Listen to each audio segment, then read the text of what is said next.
नमस्कार दोस्तों, आज स्पीकिंग इंग्लिश के सेशन में हम बी वर्ब को देखेंगे। बी वर्ब जो होते हैं प्रेजेंट, पास्ट और फ्यूचर तीनों में यूज किया जाता है। अपन इसकी चर्चा करेंगे आज बी वर्ब की। देखो यहां पर मैं आपको बता रहा हूं कि इंग्लिश को किस प्रकार बोला जाएगा, बट अगर आप पूरा सेशन लेना चाहते हैं तो मेरी प्लेलिस्ट पे जाएं, जो लाइव प्लेलिस्ट चलती है, लाइव क्लास चलती है, वहां पर आपको देखने को मिल जाएगा। देखो जरा, तुम शरारती हो, तुम शरारती हो, you are naughty, you are naughty.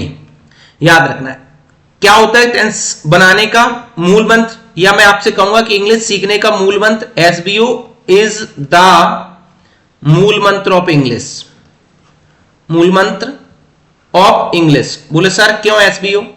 Subject plus verb, then क्या होगा? ऑब्जेक्ट। जब बी वर्ब की हम बात करते हैं तो यहां पर वर्ब का कोई काम नहीं होता, क्रिया नहीं होती है, लेकिन हेल्पिंग वर्ब इसके प्लेस पर उपयोग होती है, हेल्पिंग वर्ब। अब बात हम चूंकि प्रेजेंट टेंस की कर रहे हैं तो यहां पर तीन हेल्पिंग वर्ब होती हैं, मैं समझा देता हूं आपको। Is, am, are. Is always याद रखना सिंगुलर के साथ, सिंगुलर के साथ। एम या ऑलवेज याद रखना आई के साथ, आर ऑलवेज याद रखना प्लूरल के साथ। प्लूरल सिंगुलर एक वचन होता है, प्लूरल बहुवचन होता है। अब ये सेंटेंस कैसे बनेंगे तो आप इस रूल को याद रखना है, एस बी ओ। जैसे मैंने कहा यहां सब्जेक्ट है यू, देन हेल्पिंग वर्ब क्या है? आर, नॉटी क्या है? ऑब्जेक्ट है, तो यू आर नॉटी। वह शिक्षक है, ही सब्जेक्ट है, ही इज टीचर, याद रखना ही इज टीचर। एक minute, he is a teacher. वह खिलाड़ी नहीं है, he is not a player, he is not a player. क्या तुम भारतीय हो? Are you Indian. आप अमीर क्यों नहीं हो? Why are you not rich? आपको लग रहा होगा सर इतना बढ़िया इंग्लिश का ट्रांसलेशन, इतना बढ़िया सिखाने का तरीका हम शुरू से कैसे सीखें?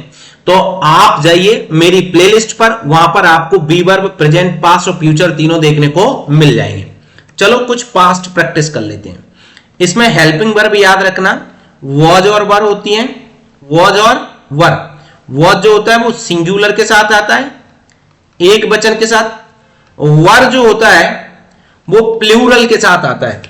वर जो होता है वो किसके साथ आएगा? प्लूरल के साथ आपको देखने को मिलेगा।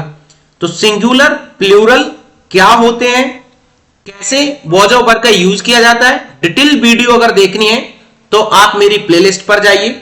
यहां पर अपन कुछ टेंस का ट्रांसलेशन करते हैं। जैसे वे ईमानदार थे, दे प्लूरल है तो दे वर ऑनेस्ट, दे वर ऑनेस्ट। लड़कियां कक्षा में नहीं थी, लड़कियां means girls, girls were not in the class, girls were not in the class. तुम क्यों अनुपस्थित थे? Why were you absent? Why were you absent? क्या तुम्हारी गाय लाल थी? Was your cow red? अब काऊ एक है तो was your cow red? वह पागल नहीं था, he was not mad।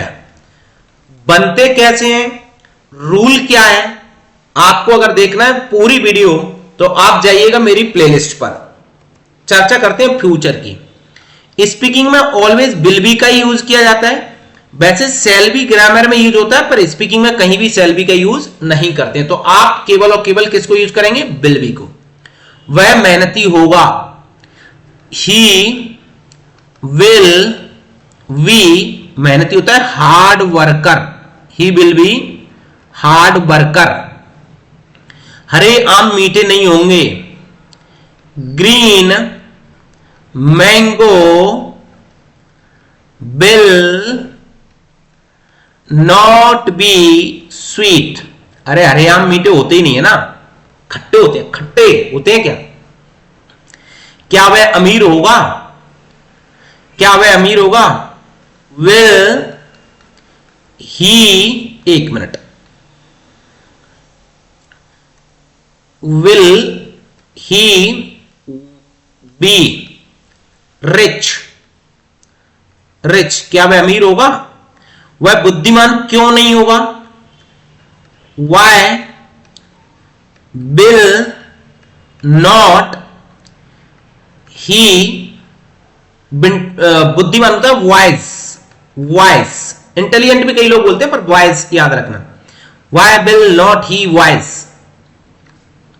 तुम्हारा भाई सुंदर होगा, your brother will be smart. Beautiful तब बोलते जब वो लड़की होती तब, स्मार्ट लड़का सुंदर है तो स्मार्ट बोलते हैं उसको।